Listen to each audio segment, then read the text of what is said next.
Make your future 미래 채널 마이앱. 네, 매달 마지막 주 토요일은 지난 한 달간 있었던 미래 관련된 소식 중에서 야, 이건 놓치기는 좀 아쉽다 하는 짜투리 소식들 묶어서 전달드리고 있습니다. 뭐 7월 하면은 우주 관광을 빼놓을 수 없을 것 같아요. 리처드 브랜슨의 버진 갤럭틱, 제프 베이조스의 블루 오리진이 다 우주 관광에 성공을 했죠. 7월 달에. 자, 제프 베이조스의 블루 오리진은 제가 따로 전달드리지 않았는데 7월 20일에 성공이 됐죠. 뉴 셰퍼드 로켓이 발사가 돼가지고 지상 75km까지 간 다음에 캡슐과 분리가 된 거예요. 우주 관광 캡슐은 더 올라가고 그 추진 로켓은 다시 착륙이 되어져 가지고 재활용을 한다는 거죠. 그래서 우주 관광 비용을 낮출 수가 있다는 거예요. 자, 그 분리된 캡슐은 무려 107km 상공까지 날아간 다음에 3분간 무중력, 거의 뭐 미세 중력이라고 하는데 그 무중력 상태를 경험하고 내려오게 되는 거예요. 내려올 때는 저렇게 낙하산을 쫙 펼치고 내려오는 조금 저거는 모양 빠지는 듯한 느낌이 들기도 하는데 발사부터 착륙까지는 11분밖에 걸리지 않는다고 합니다. 자, 그보다 9일 전 7월 11일에는 제가 이미 전달드렸죠. 리처드 브랜슨이 버진 갤럭틱 저 우주선을 타고 날아갔어요. 저거는 근데 로켓을 사용했던 방식이 아니라 저렇게 비행기를 타고 지상 13.6km 상공까지 날아간 다음에 분리가 되어서 우주 관광선이 딱 추진을 한 다음에 다시 올라가는 거예요. 88.5km까지. 그래서 역시나 미세 중력, 무중력 상태를 4분간 체험하고 내려오는 데 성공을 했습니다.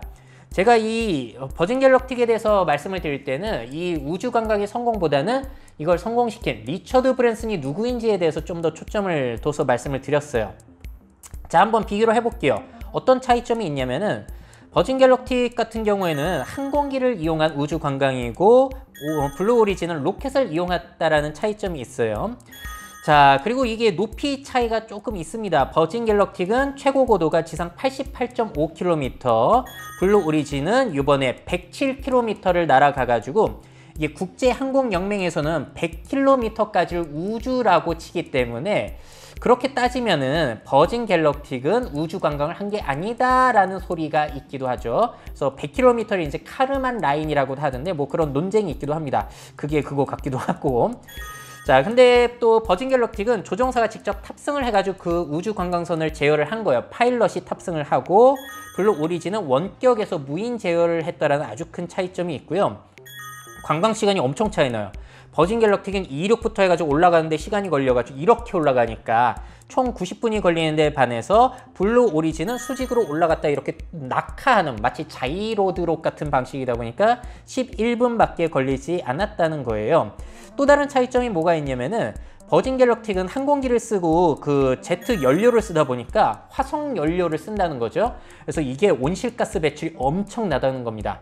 항공기와 비교해서 최소 60배 이상의 많은 탄소가 배출이 되는데 야, 이거 부자들을 위해서 탄소 배출만 하는 거 아니냐라는 비판의 여론이 있는 반면 블루 오리진은 액화 수소를 사용한다고 해요.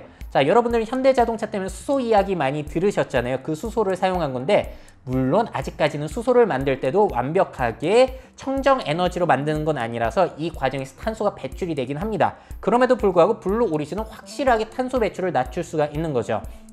자, 여러분들은 어느 방식이 더 나은 것 같으세요?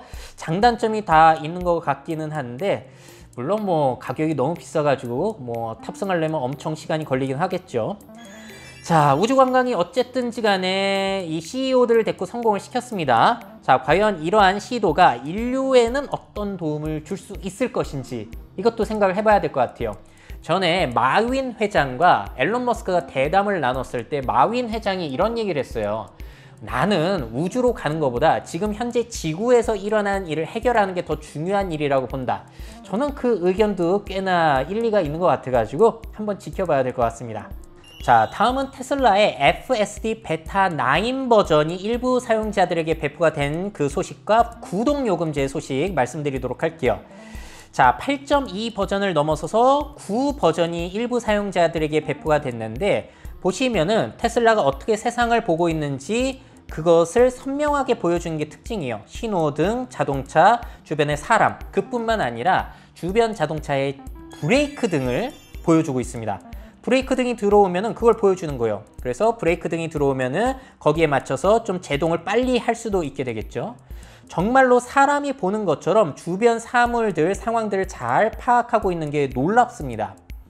자, 근데 이게 완벽하지만은 않아요. 만약에 앞차가 잘 안 가면 그걸 추월하려는 시도가 있는데 지금 앞차가 안 가는 게 아니라 정체 상황이었던 걸 착각했던 거예요. 그래서 운전자가 급격하게 핸들을 꺾어가지고 돌아오고 있는 장면이고, 지금은 앞차가 멈춰 있으니까 또 피해가지고 추월해서 가고 있는 모습입니다. 정말로 놀랍게 발전하고 있지만 완벽하지는 않다는 거. 자, 그리고 이 영상도 상당히 재밌는데요. 롬바드라고 하는 아주 꼬불꼬불한 언덕이 있다고 해요. 사람이 운전하기도 힘든 좁고 꼬불꼬불한 언덕길을 테슬라의 FSD 베타 9 버전이 스스로 운전하고 있는 모습입니다. 사람이 아니라 테슬라가 하고 있는 모습이라는 거예요.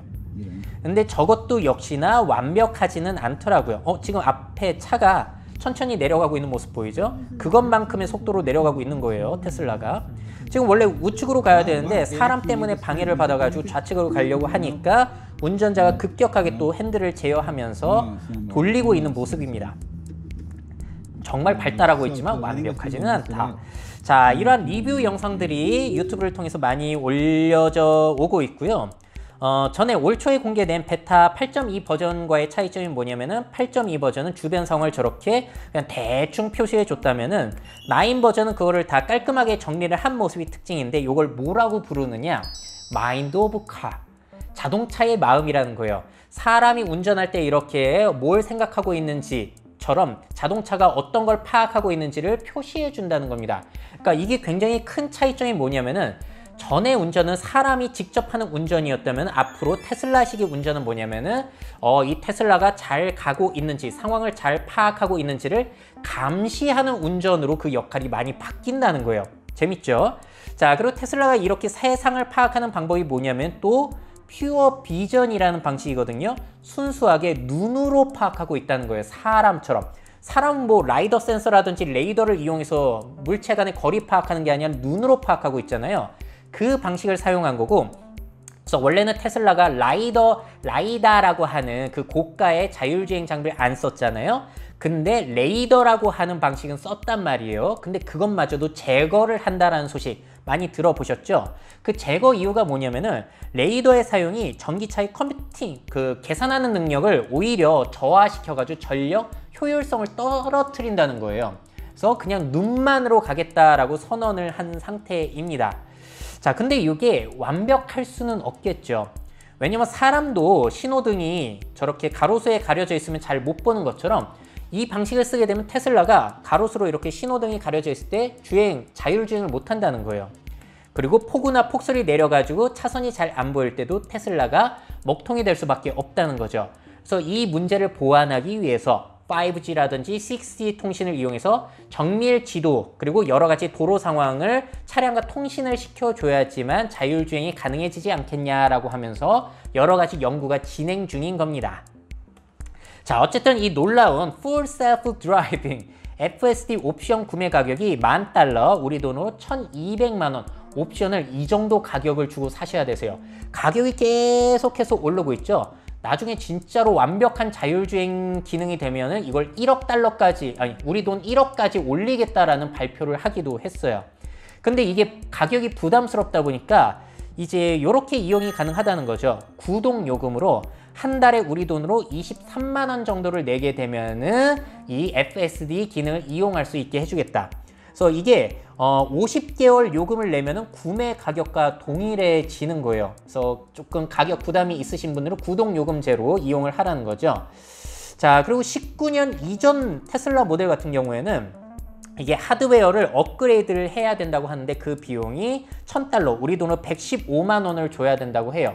그래서 이전에 산 사람들은 상당히 억울한 거죠. 자, 그래도 테슬라 참 놀랍죠. 다음 FSD 업데이트는 또 얼마나 발전해 있을지를 기대하게 하는 이 전략, 상당히 놀라운 것 같습니다. 근데 여기에서 시사점은 아까 말씀드린 대로 운전에서 사람의 역할이 감시의 역할로 많이 바뀌어가고 있다는 거. 자, 그리고 이런 무선 업데이트를 통해서 이 자율주행 기능이 향상이 되는 OTA 기술이라고 하죠. Over the Air. 이 기능이 탑재된 자동차를 앞으로 사야지 이런 거 없는 라든지 그런 자동차를 굳이 지금 비싼 돈 주고 살 필요가 있나? 여러 가지를 여러분들이 생각을 해보셔야 될 것 같아요. 자, 다음 소식은 스타셰프 다큐멘터리에 사용된 AI 음성 논란입니다. 자, 이분이 누구냐면 앤서니 보데인이라고 해가지고 미국의 유명 셰프이자 방송인이라고 해요. 저는 잘 모르는 분인데 이분이 사실 3년 전에 호텔에서 자살을 하셨습니다. 스스로 61세에 목숨을 끊으신 건데 이분에 대한 다큐멘터리 로드러너라는 것이 개봉이 됐어요. 공개가 됐습니다. 근데 문제가 된 게 뭐냐면은 생전에 가장 친한 친구에게 보낸 이메일이 있는데 그 이메일 내용을 이미 3년 전에 죽은 이 사람이 마치 자신의 목소리로 읽는 듯한 그런 부분이 나와요. 그 영상 보시겠습니다. You were successful, and I am successful, and I'm wondering, are you happy? 자, 지금 보데인의 목소리로 재생이 되고 있지만 이게 사실은 AI로 합성을 한 목소리였다는 거예요. 아니, 이메일로 주고받은 게 3년 전에 죽은 사람이 이걸 읽을 수는 없으니까 이걸 기술을 사용했다는 건데 문제가 뭐냐면은 일단 감독 같은 경우에는 유족의 동의를 받았다고 일단 주장을 하고 있습니다. 문제는 관람객들에게 이게 AI로 음성 합성이 된 것이다 라는 안내가 나오지 않아서 많은 사람들이 비판을 하고 있다는 거예요. 관람객들을 기만했다는 거죠. 자, 그리고 일부 관람객들은 이게 기괴한 느낌을 받았다면서 뭔가 불만의 목소리를 내고 있는 것 같습니다. 제일 포인트는 이거죠. 관람객들에게 안내를 하지 않았다. 그럼 뭔가 속았다라는 느낌을 받을 수 있으니까. 자, 저는 여기에 대해서 관심이 많아가지고 전에 컨텐츠로 묶어서 전달 드렸었죠. 죽은 자의 데이터 부활에 대해서 여러분들 어떻게 생각하시는지, 데이터 유령이라고 불러도 될 것 같은데 앞으로 여기에 대한 논란들은 끊임이 없을 것 같아요. 제가 한번 관련된 미래에 있을 법한 가짜 뉴스 제목을 뽑아봤습니다. 퓨처 일보라고 해서 다 가짜 뉴스예요. 자, AI로 전 여친을 살려 대화하는 남편, 이혼 사유될까? 이런 게 있을 수 있지 않을까요? 데이팅 앱의 인기 여성, 알고 보니 2년 전 세상을 떠난 고인. 근데 그 사람의 데이터를 학습해서 마치 살아있는 것처럼 연기를 하게 한다든지 이렇게 해서 뭐 금품을 탈취하고 이런 사건이 일어날 수도 있고, 우리 아버지가 그런 말을 할 리 없다. 망자 모독으로 소송을 제기한 아들. 죽은 자를 살려내서 막 활동을 시키다 보면 이런 일이 펼쳐질 수도 있어요. 왜냐면 최근 학습하는 그 데이터들 같은 경우에는 여러 가지 혐오 발언들이 있을 수 있는데 그거를 학습해서 고인이 얘기하는 것처럼 될 수도 있으니까 그런 부분들 많이 주의를 하고 있겠죠. 지금 기업들도. 자, 그리고 이것도 걱정돼요.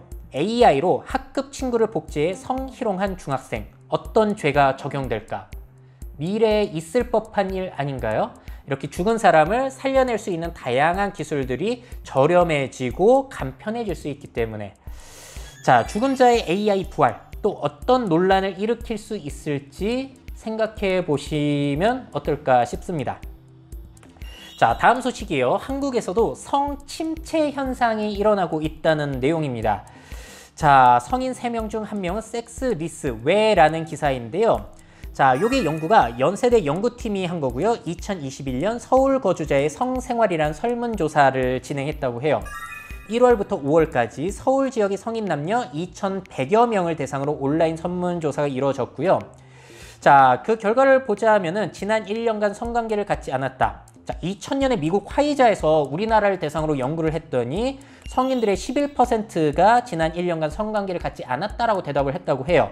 근데 2021년 연세대에서 조사를 해봤더니 36%다. 그래서 3명 중에 1명이라는 건데 물론 연구 대상이 다르고 시기가 다르기 때문에 뭐 이렇게 바로 정말로 섹스리스가 늘었다라고 섣불리 판단하기는 어렵습니다만 그래도 많은 사람들이 성관계를 갖지 않고 있다는 점은 우리가 파악할 수 있을 것 같아요. 자, 그 설문조사 결과가 상당히 흥미로운데요. 저 파란색이 성관계를 못한 사람들이에요. 남성은 71%, 여성이 57%. 그러니까 여성들이 성관계를 더 안 했다는 거고요. 자, 빨간색. 성관계를 안 한 이유가 뭐냐면 남성은 6%가 흥미없음, 여성은 무려 24%가 성관계에 흥미가 없어가지고 관계를 안 했다는 겁니다. 흥미가 없어서. 자, 그 다음으로 성관계를 안 한 이유가 남성 15%는 노란색 보세요. 파트너가 없어가지고 성관계를 못했다는 거. 여성들은 그게 비율이 8%밖에 안 돼요. 그 밖의 이유로는 뭐 성관계를 갖지 못한 이유가 시간적, 경제적 여유가 없다, 뭐 건강상의 이유가 나오고 있는데, 자, 이 자료를 토대로 생각해 보자면은 남성들 같은 경우에는 파트너가 없어가지고 성관계를 못한 거고요. 여성들 같은 경우에는 흥미가 없어서 성관계를 안 했다라고도 파악할 수 있을 것 같아요. 자, 그리고 연구 결과를 보자면은 경제적으로 하위층일수록 성관계를 안 한 비율이 높았다고 하고요. 20대들의 비율이 상당히 높다고 합니다. 성관계를 안 한. 특히나 남성 같은 경우에는 20대일 때 성관계를 안 한 비율이 최고로 높았다고 해요. 여성은 60대에 이어서 두 번째라고 하니까 아무래도 지금 20대가 살기 좀 빡빡하다라고 봐야 되는지 여러 가지 측면에서 연구의 필요가 있을 것 같아요. 자, 이 연구를 진행한 염유식 교수는 추정컨대 이런 이야기를 했다고 합니다. 공부와 취직 준비로 시간적, 경제적 여유가 없어서 섹스 리스크가 늘어나고 있는 것 같다. 특히나 20대일 경우 그렇겠죠. 또 파트너 없이도 성적 만족을 채울 수 있는 다른 방안의 출현도 영향이 있는 것 같다. 제가 많이 말씀을 드렸던 부분이에요. 자, 그래서 저도 컨텐츠로 성욕의 기술을 만났을 때, 그리고 저 본능의 미래라는 책에서 리뷰를 하면서 뭐 리얼돌에 대한 이야기도 전달을 드렸거든요. 궁금하신 분들 한번 보시면 좋을 것 같고요. 또 하시는 이야기가 뭐냐면은 염유식 교수가 결혼을 안 하는 정도를 넘어서서 한국인이 섹스를 안 하는 현실에 와 있다는 거예요. 자, 보시게 되면 이게 여성가족부 조사이고요. 보시면 비혼 독신, 독신으로 살아도 괜찮다라는 비율이 계속 높아지고 있고, 자녀를 갖지 않아도 괜찮다는 비율이 높아지고 있어요. 둘 다 50%를 넘어가고 있는 상황이죠. 그 와중에 대한민국의 출생아 숫자는 쭉쭉쭉쭉 떨어지고 있는데, 한국에서 저출산을 막기 위해서 다양한 결혼한 사람들을 위해서 대책들을 내놓지만, 사실 문제가 뭐냐면은 출산 이전부터 성관계 자체가 줄어들고 있는 측면을 정부에서 놓치지 않았나라는 것도 우리가 생각해 볼 수 있을 것 같아요. 자, 이 현상은 우리나라뿐만이 아니죠. 일본은 이미 뭐 초식남부터 시작해가지고 절식남도 있어요. 아예 성관계를 안 갖는다고 해서. 그리고 다 그런 게 무슨 소용이냐라고 하는 깨달음족, 사토리족이라는 용어도 뭐 한 5년 전까지만 해도 굉장히 많이 회자가 됐던 것 같고요. 서구 사회도 마찬가지예요. 왜 사람들이 더 섹스를 적게 하고 있는가? 그러니까 베이비 부머 세대들보다도 90년대 태생의 친구들이 훨씬 더 섹스를 적게 하고 있다는 연구 보고가 계속 나오고 있는 상황이고요. 또 이건 뭐냐면은 이란 정부 같은 경우에는 떨어지는 출산율 걱정해가지고 소개팅 앱을 개발하고 있다는 거예요. 자, 이런 식으로 국가가 이제는 연애와 성관계부터 챙겨야 할 판이 되고 있는 것 같습니다. 결혼 이전에 연애를 잘 하고 성관계가 일어날 수 있도록 챙겨줘야 된다. 뭐 이게 말이 되는 건지 모르겠는데 이런 상황이 펼쳐지고 있다는 거죠. 자, 성관계 자체가 지금 세계적으로 줄어들고 있습니다. 자, 어떤 변화가 기다리고 있을지 한번 생각해 보시면 좋을 것 같아요. 네, 마지막 소식이요. 넷플릭스도 펠로톤도 스트리밍 게임 시장에 진출하겠다라는 이야기가 있죠. 자, 넷플릭스도 이제 게임 스트리밍 서비스를 하려고 하는 것 같은데, 이러면 내년부터 2022년부터 추가 비용 들어가지 않아요. 모바일 기기용 게임이 시작이 된다는 거예요. 스트리밍 게임. 그러니까 이게 우리가 PC나 TV를 통해서 볼 수 있는 게 아니고, 콘솔 그 컨트롤러를 연결할 수 있는 건 아니고, 모바일로 이제 게임 선택해서 넷플릭스로 영화 보듯이 선택해서 게임을 즐길 수 있게 해준다는 거거든요. 그러니까 모바일 패드로만. 자, 그 준비를 위해서 EA 그리고 페이스북에서 게임 사업을 경험한 구성원을 영입했다고 합니다. 자, 아무래도 넷플릭스는 콘텐츠와 게임의 시너지 효과를 노리고 있는 거겠죠. 넷플릭스에 제공되고 있는 영화가 게임화 됐을 때 그걸 이용하게 해준다든지, 게임이 출시됐을 때 그 게임과 관련된 영화를 또 만들어가지고 시리즈로 올린다든지, 이런 것도 기대해 볼 수 있을 거고요. 근데 사실 스트리밍 게임이라는 것이 그렇게까지 성공하지 못하고 있어요. 구글의 스타디아도 마찬가지고. 근데 이 넷플릭스 같은 경우에는 좀 다르게 봐야 된다는 시각이 뭐냐면은, 넷플릭스의 가입자가 이미 2억 명을 확보해 둔 상태이기 때문에 그 2억 명에게 스트리밍 게임이 시작이 됐을 때는 좀 파급력이 있지 않겠냐? 뭐 이런 이야기도 있기는 합니다만, 또 일각에서는 그 게임 몇 개 하겠다고 넷플릭스로 신규 가입하겠냐? 뭐 이런 이야기가 있기도 해요. 왜냐면 지금 넷플릭스의 신규 가입자 비율이 떨어지고 있다고 해요. 그래서 게임까지 신경을 쓰는 것 같은데 게임 몇 개 때문에 신규 가입을 또 하겠냐? 뭐 이런 이야기도 있는 거죠. 자, 그리고 또 피트니스계의 애플, 피트니스계의 넷플릭스라고 부르는 미국에서 유명한 기업이 있죠. 자전거 타고 이렇게 막 집에서 홈트를 하게 되면은 앞에 강사님이 열심히 하라고 막 응원을 해준다든지 이렇게 혼자 운동하지만 같이 운동하는 효과를 주는 펠로톤. 자, 근데 여기에서도 게임을 스트리밍하게 해주겠다는 거예요. 자, 보시는 저런 형식의 게임이 될 것 같은데 레인 브레이크라고 하는 인앱 비디오 게임이고요. 화면상의 바퀴를 제어해서 다양한 목표를 달성하게 하는 게임이라고 합니다. 난이도, 음악, 지속시간 등을 선택할 수 있을 것이라고 하고요. 자, 이게 또 포인트가 뭐냐면은 펠로톤은 강사의 지시를 따라서 해야 되는데 그 강사 주도의 운동이 싫은 사람들에게는 이게 좀 더 어필이 될 수도 있다는 거예요. 게임 형식으로 이렇게 자전거 페달 돌리는 게 어차피 펠로톤 앞에는 그 패드를, 디스플레이를 이용해서 여러 가지 화면을 볼 수 있으니까. 자, 올해 말에 회원 전용 베타 서비스가 열릴 것이라는 보도가 있습니다. 근데 제가 이 소식을 전달드리는 진짜 이유가 뭐냐면은 제가 전에 이야기했던 기대감 소비, 기대감 마케팅이라는 것을 잘 활용하고 있기 때문에 또 보여드린 거예요. 자, 요즘 세상은 좀 특이한 게 뭐가 있냐면은 클라우드를 통해서 여러 가지 서비스를 업데이트 해줄 수 있다는 거, 데이터 학습을 통해서 개인 맞춤 서비스가 가능해지다 보니까 동일한 제품과 동일한 서비스인데도 불구하고 그 제품과 서비스를 교체하지 않고도 다양한 서비스들을 더 끼워주면서 그 제품과 서비스가 스스로 성장을 하고 있다는 거죠. 자, 그러면서 앞으로 또 뭐가 업데이트 될지 기대감에 대한 가치가 소비 생활에서 굉장히 중요해지고 있고, 그러면서 고객들이 그 기대감을 구매하고 있는 측면이 있고요. 그러다 보니까 기업 같은 경우에는 고객의 기대감을 디자인해야 되는 중요성이 늘어나고 있고 기대감을 마케팅해야 되는 시대로 접어들고 있다는 거예요. 그래서 지금 보여드린 넷플릭스와 펠로톤뿐만이 아니라 기대감 마케팅을 제일 잘하고 있는 회사가 테슬라죠. 앞서 보여드린 대로 같은 자동차임에도 불구하고 업데이트를 통해서 새로운 기능들을 계속 넣어주다 보니까 고객들 같은 경우에는 막 이제 기대감을 갖게 되는 거죠. 자, 이런 기업들, 고객들이 이제 다음 업데이트는 뭘까 하면서 이 제품과 서비스를 계속 이용할 수 있게 해준다는 거예요. 기대감과 설레임을 갖게 해주는 브랜드라고 볼 수 있겠습니다. 이게 과거와는 달라진 점이에요. 클라우드라든지 데이터 학습이라든지 그러한 여러 가지 최첨단 기술들이 도입이 되다 보니까 이런 마케팅이 가능해지는 거고요. 반면에 근데 한국 기업들 같은 경우에는 삼성이나 현대나 LG나 SKT나 기대감 마케팅, 기대감 소비라는 것이 거의 일어나고 있지 않은 것 같아요. 자, 그래서 우리나라의 대기업 같은 경우에 기대감이라는 가치를 무시해도 좋을까에 대한 이야기를 전달드리고 있는데 저는 이게 굉장히 중요한 이야기라 기업들이 꼭 제 이야기를 들어주셨으면 좋겠어요. 최근에 대기업에서 또 강의 요청이 관련해서 오더라고요. 자, 이렇게까지 해가지고 7월 달에 놓쳐서는 안 될 여러 가지 소식들 묶어서 전달드렸습니다. 또 저는 다음 달 8월 달에 마지막 주에 이런 짜투리 소식들 묶어가지고 찾아오도록 할게요.